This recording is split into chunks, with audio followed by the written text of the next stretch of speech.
Cat लिख दिया गया, डॉग लिख दिया गया, एनीथिंग एक्सेट्रा, कुछ भी लिखा जाए। आप बताइए कि चाहे कोई नदी हो, कोई भी लड़का हो, बिल्ली हो, कुत्ता हो, कुछ भी हो, अगर उसकी हम बात करें तो उससे पूरी जाति का बोध होता है, ना कि किसी एक का। अगर हम रिवर, किसी भी नदी को रिवर कहते हैं, इंग्लिश में रिवर कहते हैं, तो ये जरूरी नहीं कि किसी एक ही नदी के लिए रिवर का प्रयोग किया जाता है, किसी एक ही नदी को, किसी एक ही रिवर को हम रिवर के नाम से जानते हैं, बल्कि चाहे जो रिवर होगा उसको हम लोग रिवर के नाम से ही जानते हैं। कोई भी लड़का होगा उसको बॉय ही बोला जाएगा, ना कि कुछ और। कोई भी बिल्ली होगी उसको कैट ही बोला जाएगा हमेशा।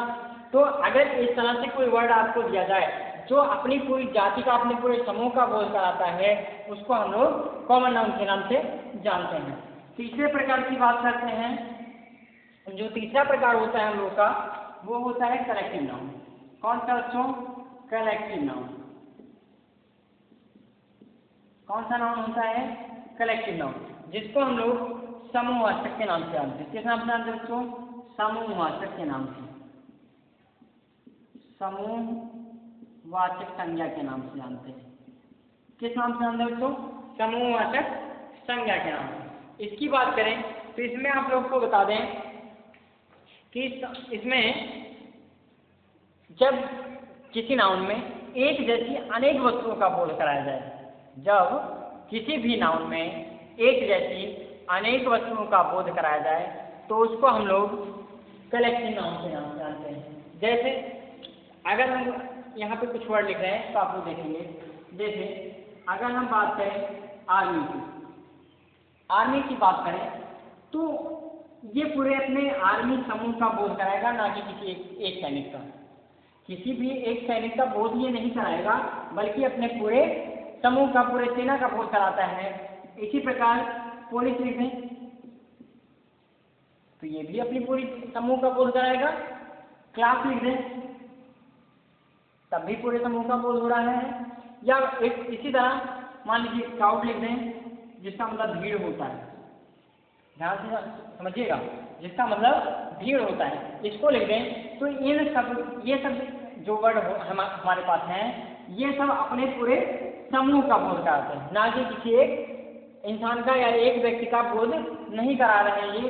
ये पूरे अपने समूह का बोध करा रहे हैं, पूरे अपनी जात, मतलब एक प्रकार से इनका ग्रुप है वो उसका बोध करा रहे हैं। तो इस प्रकार के जो वर्ड्स होते हैं वो कलेक्टिव नाउन के अंतर्गत आते हैं। किसके अंतर्गत आते हैं बच्चों?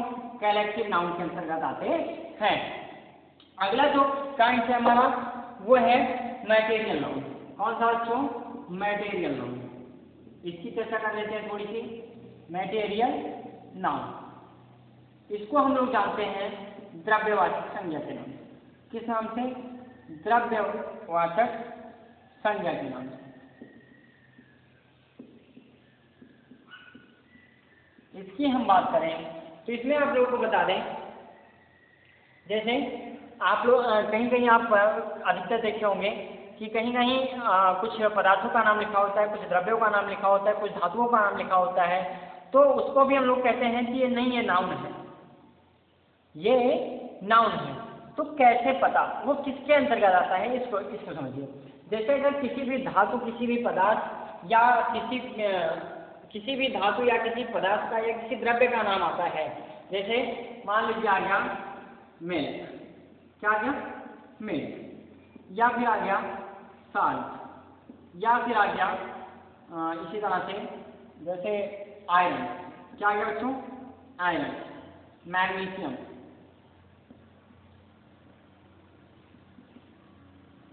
या फिर इसी प्रकार आ गया अर्जेंटम, जिसको हम लोग चांदी के नाम से जानते हैं। किस नाम से? चांदी के नाम से। गोल्ड आ गया।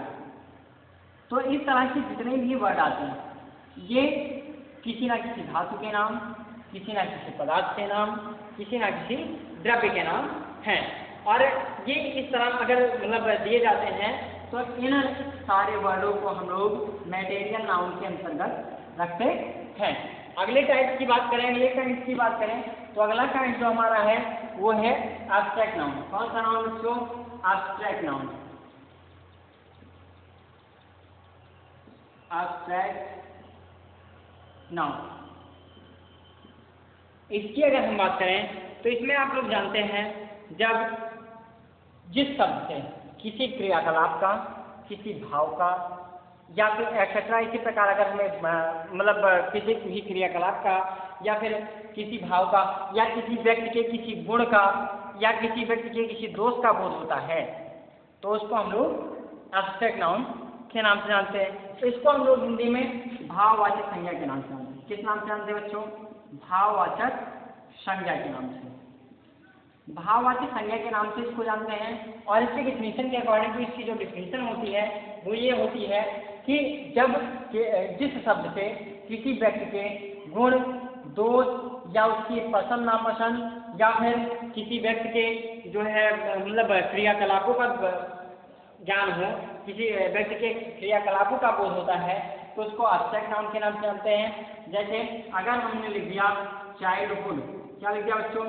चाइल्डहुड, या फिर लिख दिया ब्रेवरी मतलब बहादुरी, क्या लिख दिया बच्चों?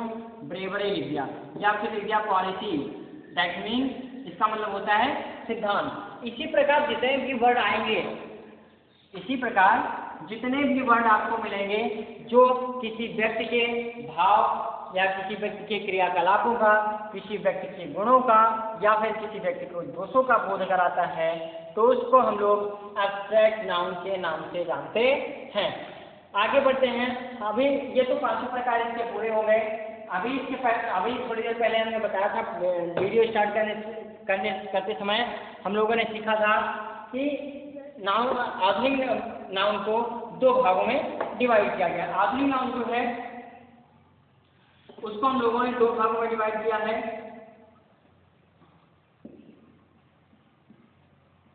मॉडर्न नाउन के आधार पर इसका जो वर्गीकरण हुआ है वो दो भागों में हुआ है। पहला जो हुआ है वो काउंटेबल हुआ है और दूसरा काउंटेबल नाउन हुआ है, और दूसरा जो हुआ है वो अनकाउंटेबल नाउन हुआ है। क्या हुआ है बच्चों? पहला जो हुआ है वो काउंटेबल नाउन हुआ है और दूसरा जो हुआ है वो अनकाउंटेबल नाउन हुआ है। काउंटेबल नाउन की बात करें तो आप लोग जानते हैं अगर इसकी हम हिंदी देखें तो काउंटेबल में से आपको पता होगा गणना करना होता है। क्या होता है बच्चों? गणना करना। तो इसकी अगर डिफिनेशन देखें तो इसी के नाम के आधार पर है कि जिन शब्दों से मतलब जिन शब्दों का हम गिनती कर सकें, गणना कर सकें, उनको काउंटेबल नाउन के अंतर्गत रखा गया है। और जिनकी गणना हमारे द्वारा संभव नहीं है उसको हम लोगों ने अनकाउंटेबल नाउन के नाम से जानते। जैसे इसमें अगर हम देखें, हम लोग जानते हैं पेंसिल भी हमारी जो है वो नाउन ही है, या फिर बुक की बात करें, ठीक है। इस प्रकार अगर हम पेंसिल की बात करें या फिर बुक की बात करें तो जितने भी वर्ड हैं, ठीक है, इन सबको हम लोग काउंट कर सकते हैं, गिन सकते हैं। तो जब हम इनको गिन सकते हैं इसीलिए इनको काउंटेबल नाउन में रखा गया है।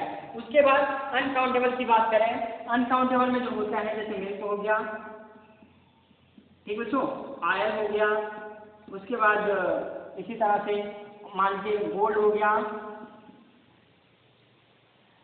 ऑनेस्टी हो गया, ठीक बच्चों। इस सब को हम गिन नहीं सकते हैं, हम इसकी गणना नहीं कर सकते, बट इसकी माप ले सकते हैं। माप लेने से मतलब नहीं है, यहाँ सिर्फ गणना करने से है। जिसकी गणना संख्याओं में अगर की जा सके तो उसको हम लोग काउंटेबल नाउन, अगर गणना नहीं की जा सके संख्याओं में तो उसको अनकाउंटेबल नाउन। एक छोटी सी बात और आप लोग बता दें, जैसे अभी नाउन में मतलब इसमें टाइप्स ऑफ नाउन में हम लोगों ने पढ़ा था 4 और 5, अर्थात मैटेरियल नाउन और कौन सा बच्चों? Abstract noun. कौन कौन सा बच्चों? मैटेरियल नाउन और एब्स्ट्रैक्ट नाउन। ये दो नाउन ऐसे होते हैं जो सदैव अनकाउंटेबल नाउन में रखे जाते हैं या हमेशा ये अनकाउंटेबल नाउन कहलाते हैं। प्यारे बच्चों, आज के लिए इतना हम लोगों ने पूरा नाउन के बारे में पूरा अध्ययन किया। आज के लिए इतना ही, मिलते हैं अगली वीडियो में। धन्यवाद।